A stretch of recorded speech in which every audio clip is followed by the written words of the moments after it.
cobertura para MARSA en casos de neumonía adquirida en la comunidad severa.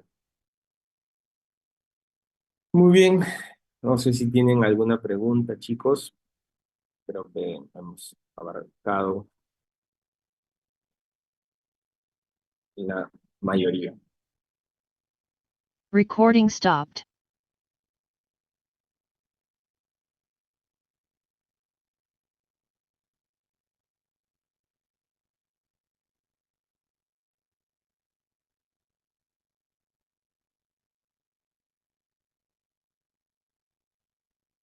Ok, muchas gracias, doctor.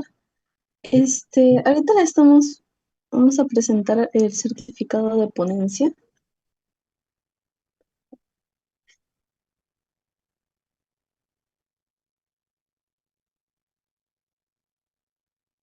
Hay una buena pregunta, excelente, buenas preguntas a R. Ya, a ver, R.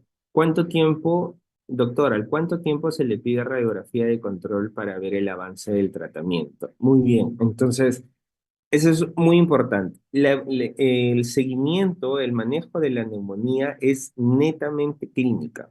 Si yo no tengo un empeoramiento no tengo un empeoramiento del cuadro clínico, no debo pedir una radiografía control.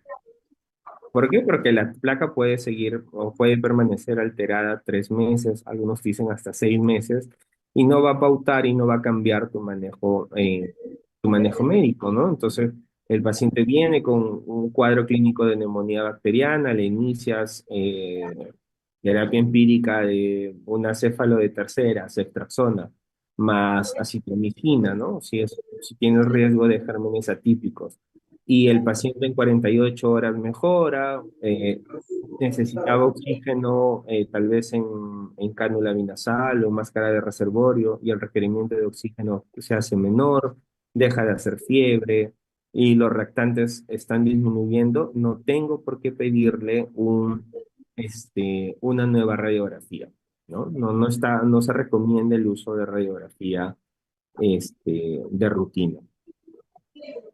Ahora, ¿qué más? Después hay otro que dice, doctor, buena comienzo, gracias. Es cierto que ahora la neumonía aspirativa de los gérmenes son los mismos que los de la NAC, ya no son los anaerobios. Sí, eh, se estimaba de que en las neumonías aspirativas necesitabas cobertura para gérmenes anaerobios. Resulta que cuando se han estudiado terminan siendo los mismos gérmenes, entonces la necesidad de cobertura para anaerobios no es ya tan mandatorio, ¿no? Lo que produce la neumonía aspirativa en un primer momento es una neumonitis, o sea, la aspiración genera una neumonitis y esa neumonitis progresa y con los propios gérmenes comunes para una neumonía, para una NAC. Doctor, ¿la procalcitonina puede ser usado como seguimiento del tratamiento? Sí, la procalcitonina te sirve como para monitorizar si tu respuesta antibiótica es la adecuada. ¿Qué quiere decir? Ustedes tienen un cuadro clínico y sospechan de neumonía bacteriana. Fiebre, un síndrome pleuroparenquimal con consolidados, con ruido, con crépitos al examen físico, con insuficiencia respiratoria, con soporte oxigenatorio por, no sé, por cánula, por máscara de reservorio. Haces tu evaluación inicial, no tiene un factor de riesgo muy marcado para pseudomonas o para MRSA, y tú dices, bueno, voy a utilizar lo que me dijeron, ¿no? Un beta-lactámico más un macrolide. Entonces le inicias ceftriaxona, por ejemplo, y le inicias un ceftriaxona más acitromicina, por ejemplo, ¿no? En tu primer momento, la procalcitonina es mayor de 0,5, se considera positivo, y por encima de 2 es francamente positivo, ¿no? Entonces tienes una neumonía, una procalcitonina de 4, por ejemplo, ¿no? Entonces, tú le pides el control a las 48 horas del tratamiento y la procalcitonina de 4 baja a 2. Quiere decir que tu tratamiento empírico está funcionando. Tú no sabes qué agente causal tiene, pero sí sabes que le estás dando una terapia adecuada. Si tu procalcitonina viene en 3 y en el control sube, quiere decir que tu terapia antibiótica probablemente se esté quedando corta. Hay un problema ahí con la dosificación, con el espectro, pero sí te sirve para hacer esas respuestas, ¿no? ¿Cuál sería el tratamiento para NAC viral severa? Eh, en las NAC severas de etiología viral importa mucho el agente causal. Si ustedes tienen identificación mediante una prueba de influenza o un panel de FILMARRAE y necesitan, y por ejemplo identifican una neumonía por influenza, ahí el tratamiento específico sería el uso de oseltamivir. Si tuvieran una infección por una neumonía por SARS-CoV-2, o sea, un COVID-19, en una población, por ejemplo, no vacunados o con un esquema de vacunación no completo, sí podrías utilizar Remdesivir, Tocilizumab, ¿no? Molnupiravir en los que no están vacunados, ahí como que son terapias dirigidas. Pero en el caso de metaneumovirus, rinovirus, no hay un tratamiento específico, ¿no? No hay un tratamiento específico. El uso de corticoides sí se ha visto que hay un beneficio en las neumonías severas para el uso de corticoides. Mm, Anthony dice, en caso de neumonía con criterios de manejo ambulatorio, le recomienda terapia por 3 días, solo si está totalmente estable. Sí, actualmente las indicaciones o la duración de terapia antibiótica están en siempre tratar de dar el ciclo más corto, ¿no? Una neumonía adquirida en la comunidad se debería manejar de 3 a 5 días. ¿Por qué? Porque en diferentes revisiones sistemáticas no se ha visto una diferencia significativa entre darle 5 días a 10 días, 7 días como anteriormente se hacía, ¿no? Entonces, con 3 días, si el paciente responde bien, es suficiente. Mm. Después, ¿qué tan frecuentes son las neumonías polimicrobianas en pacientes de rutina?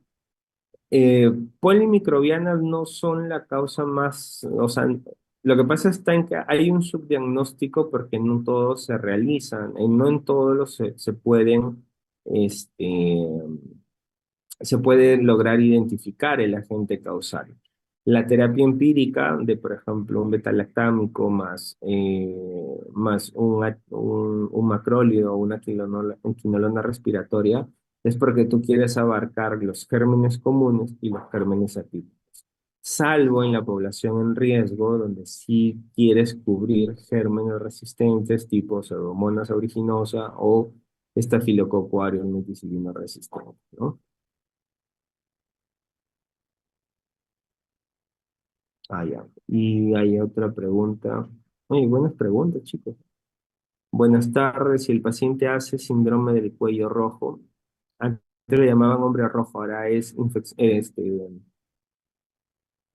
reacción asociada a la infusión de vancomicina. La vancomicina no, o sea, per se puede producir RAM, pero esto que le conocían como hombre rojo, síndrome del hombre rojo, estaba asociado a la velocidad de la infusión. Cuando se pasaba muy rápido la vancomicina es que producía este evento. Entonces no es una reacción de hipersensibilidad. Y lo que se recomienda ahí es prolongar la infusión de la vancomicina, ¿no? Y esa sería la principal medida, ¿no? El poder cambiar la velocidad de la infusión. Eh, Pacientes que usan quinolonas respiratorias con bronquiectasia y EPOC. Ah, ya. Mira, por ejemplo, ahí sí sería, porque los que tienen bronquiectasias y EPOC sí tienen riesgo de pseudomonas, ¿cierto? Entonces tú vas a utilizar un antiseudomónico, pero también tienen riesgo de gérmenes atípicos. Entonces, si yo voy a utilizar un antiseudomónico tipo meropenem, cefepime, ceftazidima, en nuestro medio, desafortunadamente en Lima, o al menos en el hospital, en el 2 de mayo, la resistencia a ceftazidima y cefepime es bastante alta, porque hay mucho ble en nuestro medio. Entonces, casi todos terminan en carbapenem. Entonces, si yo voy a utilizar un carbapenem por el riesgo de pseudomonas que tiene este paciente, ahí sí preferiría utilizarlo con una quinolona respiratoria. En adultos mayores también preferiría utilizar una quinolona respiratoria, ¿no? O sea, el beta-lactámico asociado a la quinolona respiratoria. Mm. Con Juan dice, varios de UCI inician tratamiento de Naxevera con Ceftra, usted recomienda iniciar medio banco y luego escalar. En realidad, ahí entra mucho como que el expertise que tú tengas o la postura que tengas. En lo personal, yo prefiero empezar bajo y luego escalar más que empezar arriba y desescalar, ¿no? Como les comentaba, este artículo que era en un momento un poco controversial porque decía que en los casos severos yo debería utilizar un carbapenem asociado a una cobertura MARSA. Este, podría ser, pero no está mal si es que tú eh, empiezas, por ejemplo, con Ceftria y luego, si no hay una respuesta, y para eso tienes 48 horas, si no hay una respuesta en las primeras 48 horas, tu tratamiento se puede estar quedando corto. Entonces ahí haces un escalamiento. Si empiezas con meropenem, por ejemplo, va a ser muy difícil que desescales a otra terapia antibiótica siempre que tú no logres identificar el agente. O sea, tú inicias mero banco, por ejemplo, en una forma severa, pero no sé, no tienes acceso a un panel de FilmArray neumonía donde no puedes identificar que realmente es una pseudomonas, entonces de ahí no vas a poder desescalarlo, porque a ciegas no se desescala, el desescalamiento, el escalamiento antimicrobiano es con cultivos, o sea, con germen identificado, ¿no? Entonces, en esas dos, considero que las dos posturas son buenas siempre y cuando se pueda reservar el uso de carbapenes para situaciones críticas, no de manera rutinaria, ¿no? No de manera rutinaria. Sí, en procalcitonina el valor del corte es 0,5, pero con más de dos es realmente una sepsis bacteriana, ¿no? Hay situaciones que pueden darte un falso positivo de procalcitonina, como puede ser en algunos casos la inmunosupresión o los pacientes con enfermedad renal.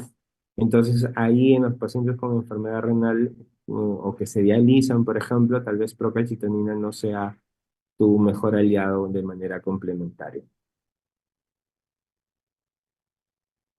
Con respecto a los cultivos de esputo, de secreción faríngea, estos están recomendados tal vez en aquellos pacientes gravemente enfermos o que tengan muchas comorbilidades, pero de manera rutinaria no se piden estos estudios, ¿no? Las otras, y ustedes están en esa generación de médicos donde el acceso a plataformas de PCR son más frecuentes. El panel FilmArray de neumonía testea virus, bacterias, hongos, y es una prueba molecular que el resultado te lo dan en máximo 3 horas. Entonces, de ser posible, también sería una buena opción, ¿no? El uso cada vez más frecuente de tecnología molecular. Y,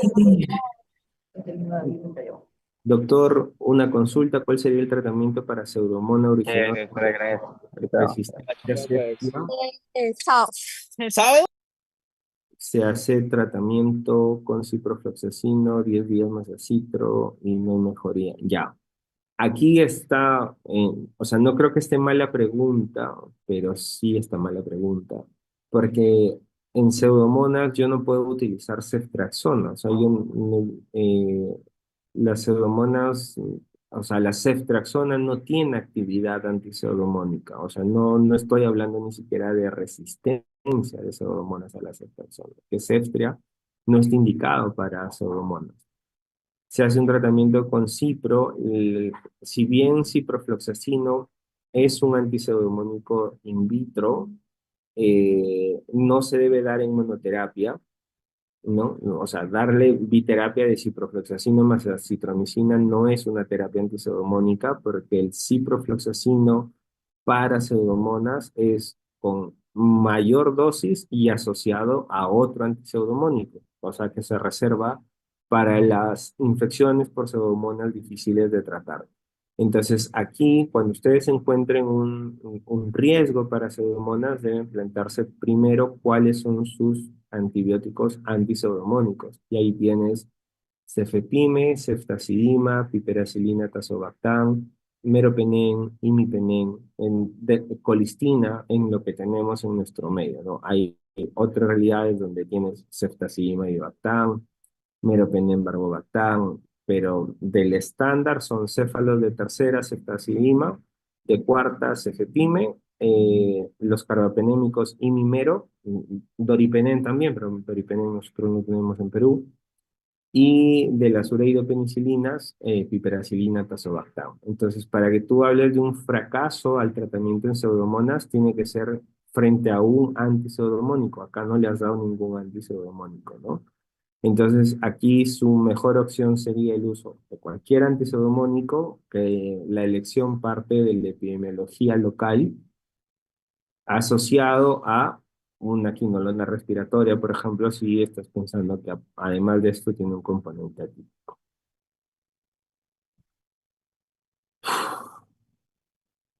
Ya está. ¿Qué más nos quedó? Ah, ya, acá hay otra. Ceftazima sería una mejor opción considerando que no presenta alteraciones renales y hepáticas al cubrir pseudomonas. Ceftazidima es una céfalo de tercera con actividad antipseudomónica, pero desafortunadamente ceftazidima su poder antipseudomónico es pobre, o sea, es menor. Y en nuestro país, al menos en los hospitales públicos, la resistencia de pseudomonas hacia la ceftazidima es bastante alta. Entonces, hay mucho, si ustedes revisan, por ejemplo, nosotros, la mayoría de nuestra bibliografía es este, bibliografía americana, ¿cierto? Entonces, la Sociedad de Tórax recomienda que, por ejemplo, en un EPIT infectado, el tratamiento sea ceftazidima más clindamicina. Y para ellos les funciona, porque la resistencia de sus pseudomonas no es como la misma que nosotros tenemos acá. En nuestro medio, esa combinación de ceftazidima clindamicina probablemente, o al menos en mi hospital, no es la mejor. ¿Por qué? Porque la resistencia de Pseudomonas hacia ceftazidima es mayor del 40%. Tenemos mucha ble en el medio, ¿no? Y recuerden que una ble hidroliza hasta céfalos de cuarto, o sea, hidroliza ceftazidima, hidroliza cefepime. Entonces, más allá de aprender el antibiótico de elección, siempre es aprender los antibióticos con poder antipseudomónico y eso adaptarlo al mapa microbiológico de la institución donde ustedes están. Eh, lo mismo que yo les converso probablemente sea diferente si me junto con un colega de Cayetano, de Loaiza, del Carrión, porque son mapas microbiológicos distintos, ¿no? Entonces por ahí sería.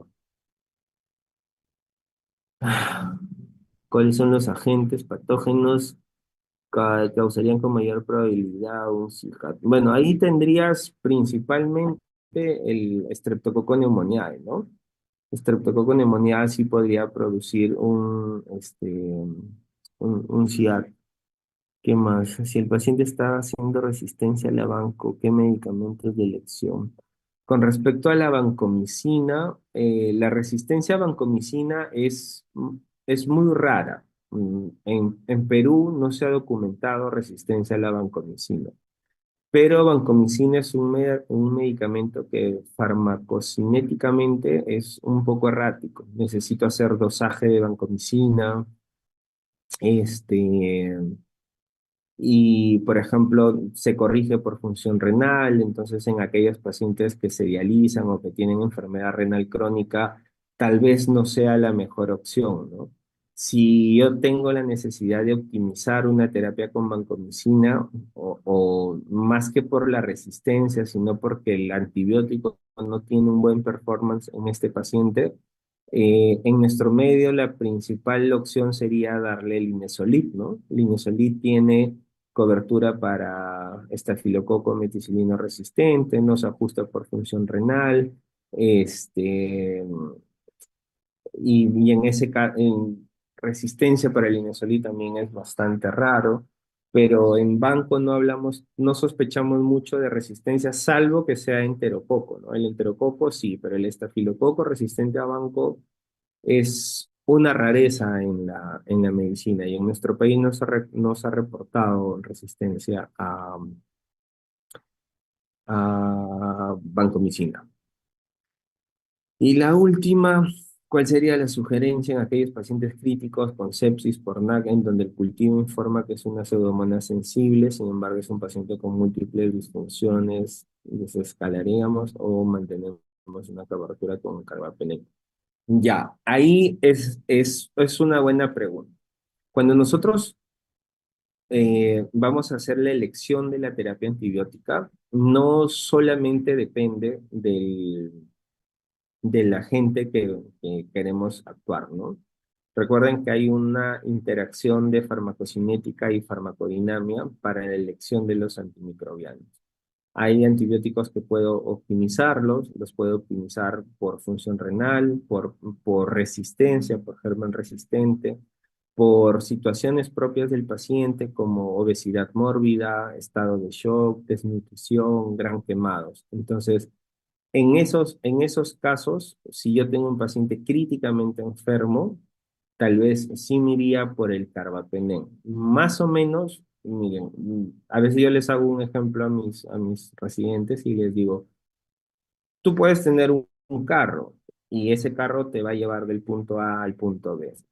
Pero si necesitas ir por una trocha, tu auto no va a ser la mejor opción. No vas a sacar tu auto para ese trámite, ¿cierto? Vas a necesitar un 4x4 porque la trocha que vas a pasar probablemente te atasques con tu auto. Entonces, en situaciones como de un paciente críticamente enfermo, yo entiendo crítico porque está tal vez con terapia vasoactiva, con doble vasopresor, en esos casos, hasta que salga del shock, yo sí prefiero darle un 4x4, o sea, un medicamento que supere farmacocinéticamente el estado del shock, porque durante el shock aumenta el volumen de distribución, porque el uso de vasoactivos aumenta el volumen de distribución, y eso hace que se altere el medicamento y que ya no se trate de que el germen sea resistente al medicamento que yo le doy, sino que no se aproveche de manera adecuada, ¿no? O sea que yo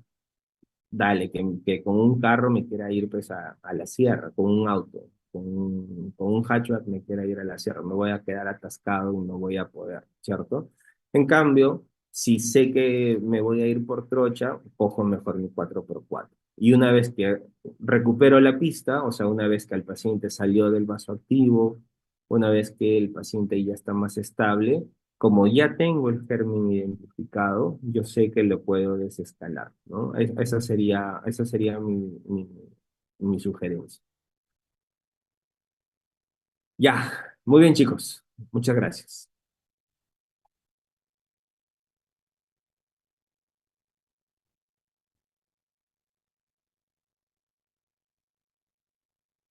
Bien, buenas tardes, doctor. Muchas gracias por su ponencia, la clase ha estado muy interesante. Le hacemos llegar el certificado de reconocimiento por su labor como ponente en la clase teórica Neumonía adquirida en la comunidad, realizada el día 17 de febrero de 2025. Igualmente se le va a hacer llegar a su correo. Muchas gracias nuevamente. Listo. Hasta luego, chicos. Cuídense. Nos vemos el otro año.